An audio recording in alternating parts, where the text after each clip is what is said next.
Muchas gracias por estar aquí, Alfredo Sayar. Te agradecemos. Este especial de los 40 años requería de vos. Tengo una pregunta que me interrogué días si te la hacía. Eh, Me atrevo. ¿Qué diferencia hay entre la subversión económica del terrorismo de Estado que se inicia con el Rodrigazo, con Celestino Rodrigo, Sí. la aplicación luego de Martínez de Oz, y este modelo económico desde el punto de vista de los avances de las derechas a la hora de dominar la economía y el poder económico? Hay un aspecto fundamental que hay una diferencia que hay que marcar primero. Que este es un gobierno democrático. Un gobierno que tiene la legitimidad democrática, la legitimidad dada por el voto popular. Entonces hay una diferencia muy sustancial sobre lo que sería el encuadre institucional, encuadre democrático, político, institucional. Después, ya aclarado ese punto que no es menor, digamos, no es una dictadura, Para nada. digamos, es un gobierno democrático de derecha. Aclarado este punto, como te decía, muy relevante, después uno tiene que analizar, digamos, el proyecto político con sus objetivos económicos de la derecha, histórico en Argentina. Digamos, podemos decir de la derecha, los sectores conservadores, y si uno hace una línea de tiempo, obviamente con las particularidades históricas, económicas y sociales, es idéntico. Es un proyecto de los sectores de dominación predominantes en ese periodo histórico. Y entonces uno hace ese recorrido y que encuentra que más o menos es similar incluso cuando hablamos de desde 1810. Obviamente que, vuelvo a remarcar, hay momentos históricos diferentes. Ahora, Pero cuando uno encuentra, decir, bueno, beneficio para el sector agroexportador, alianza subordinada con la potencia dominante, en su momento era Gran Bretaña, ahora es Estados Unidos, incorporación de la economía argentina en el mercado internacional en una forma pasiva, proveedor de materias primas o como un estadio superior, digamos, bueno, algunos productos elaborados de esas materias primas, con un desplazamiento de lo que puede ser la industria nacional, una desarticulación de lo que son los movimientos sociales y el movimiento obrero organizado, digamos, para que pase a ser simplemente un sujeto subordinado a esta lógica de funcionamiento. Bueno, eso se ha repetido. Obviamente que esto tiene consecuencias sociales, de exclusión, tiene consecuencias políticas, que para imponerlo se requiere represión, y tiene un sector económico particularmente beneficiado, que es el sector agrario exportador. quiero que te detengas un segundo en una cuestión que yo sé que te preocupa y permanentemente estás buceando en ella, ¿no?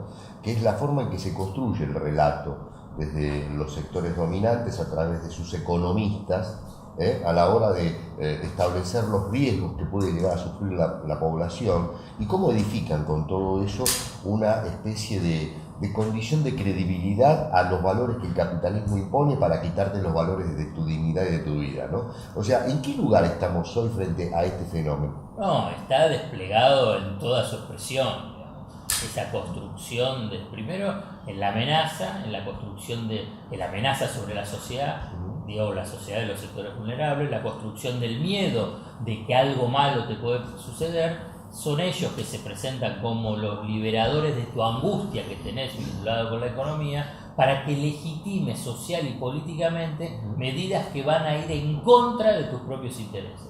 Van a ir en contra de los intereses de los trabajadores, de los jubilados, de las clases medias, del pequeño productor, del pequeño comerciante, del pequeño industrial. Ahora bien, esa amenaza permanente, esa alerta sobre que algo malo puede suceder, en su momento era vinculado con el dólar, vinculado con las reservas, que Argentina no estaba integrada al mundo. Bueno, todo eso hace que todos estos sectores vulnerables terminen legitimando social y políticamente un gobierno de derecha. Ahora, ¿y qué fue lo que ocurrió para que pudiera pegarse este salto, ¿no es cierto?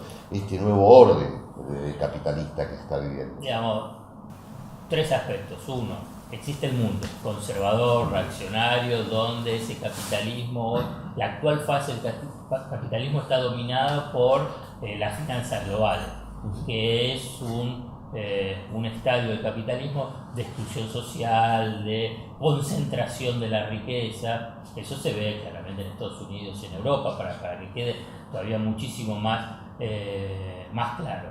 Segundo aspecto, un cambio de época o un tránsito hacia un cambio de época que se quiere imponer en América Latina, ¿no? Donde claramente la potencia hegemónica, Estados Unidos, después de estar varios años sin ocuparse sobre lo que estaba pasando en Latinoamérica, porque tenía la mirada más en Medio Oriente, sectores del poder, del establishment político, económico, Estados Unidos dijo, bueno, basta de estos gobiernos populistas, para decirlo de una forma muy clara y llana, digamos, basta.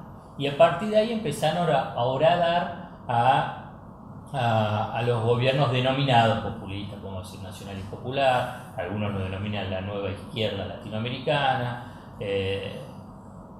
y después hay un tercer factor que obviamente está todo vinculado, que es el poder interno, digamos, el poder económico interno. Y cuando hablo del poder económico interno, incorporo a las corporaciones mediáticas, porque las corporaciones mediáticas no están aisladas de lo que es el poder económico, son parte del poder económico.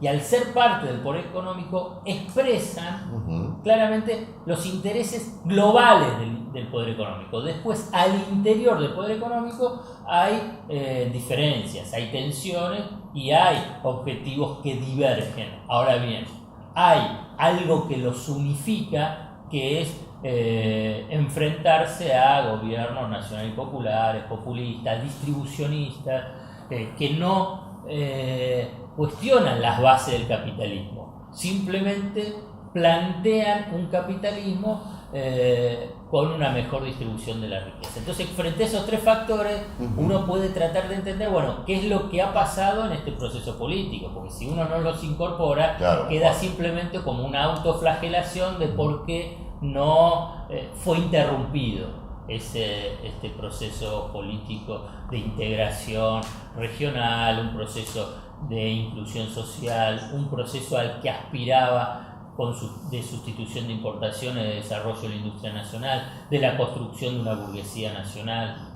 Ahora, me quedo pensando si el actual modelo que se quiere implementar, ¿no es cierto?, tiene que ver con los cambios que está sufriendo el capitalismo en lo global, la necesidad de revisar su manera de retornar a América Latina, de la cual nunca se fue, pero abandonó muchísimas cuestiones de su política exterior.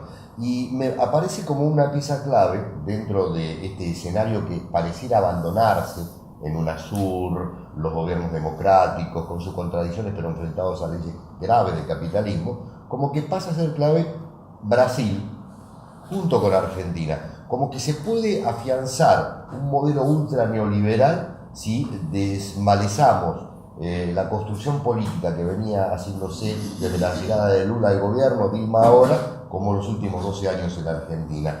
¿Qué peso tiene ese escenario a la hora de la aplicación virulenta del nuevo neoliberalismo en la región?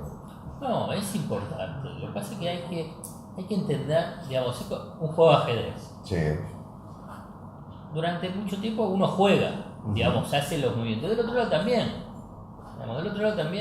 Y además piensan, no en la siguiente jugada. Como en el juego de ajedrez vos pensás 2, 3, 4, hasta 5 jugadas hacia adelante.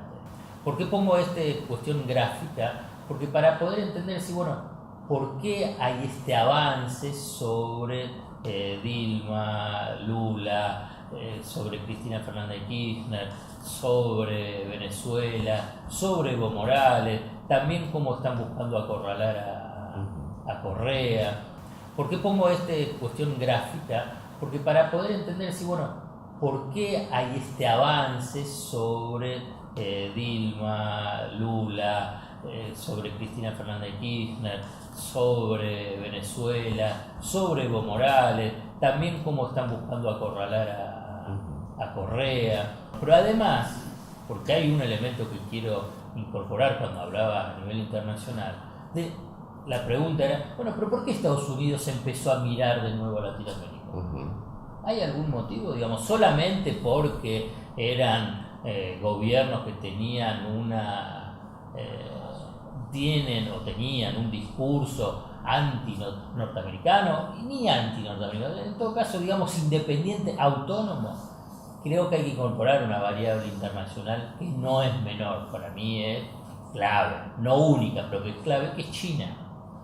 China empezó a tener una estrategia de expansión, pero a través de una expansión económica, no una expansión de tratar de determinar hegemonías políticas, sino una expansión económica. Una expansión económica a través de sus fabulosos excedentes financieros que permitieron y permiten el financiamiento de economías que no han modificado su estructura productiva en forma sustancial y que requieren financiamiento externo. Entonces China empezó a participar activamente del financiamiento hacia América Latina.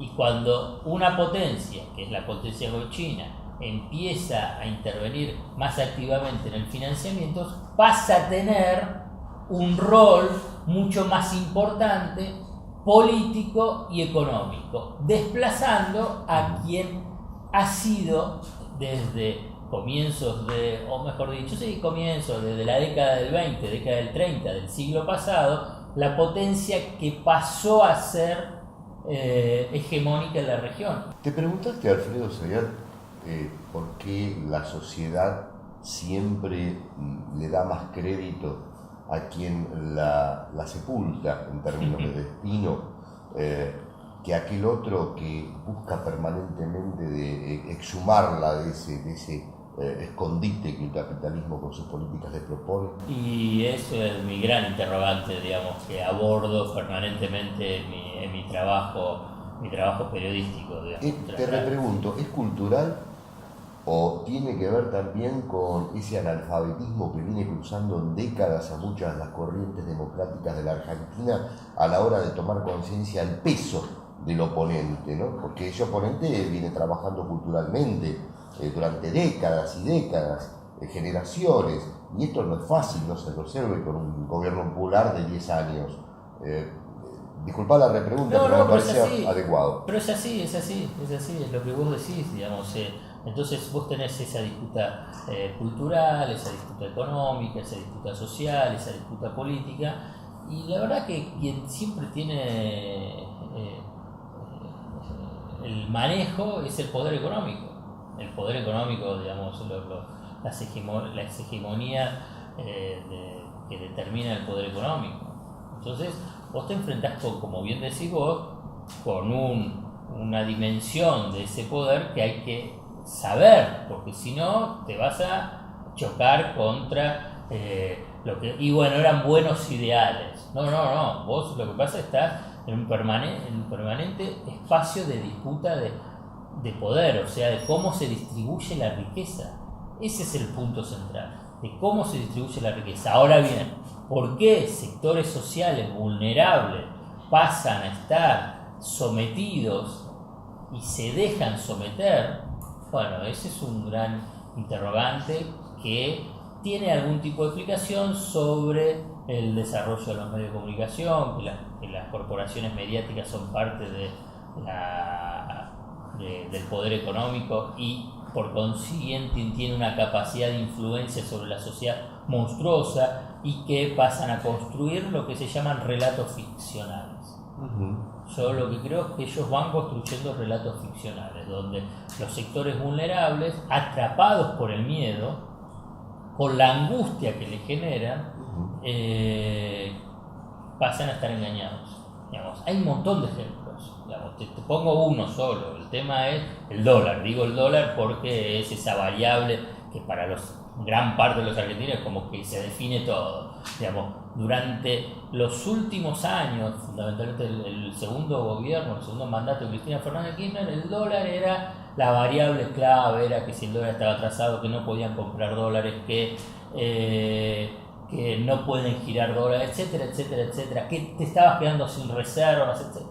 ¿Cuál era el objetivo? ¿Cuál era el objetivo central de toda esa construcción que te lo repetía desde el mozo del bar, el tachero, el almacenero de barrio, que hasta todavía seguía manteniendo el cuadernito de fiar y que al fin de mes le pague el pequeño el trabajador? Correcto, sí, sí. ¿Cuál era el objetivo, digamos, de toda esa construcción? Llegar a una mega devaluación.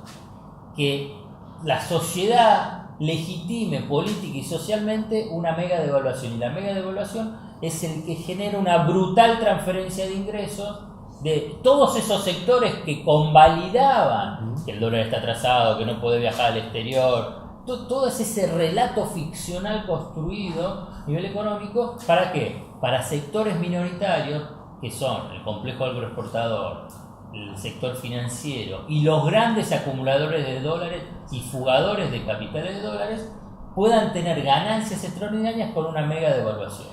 Gracias, Alfredo. No, gracias a vos. Gracias, hermano.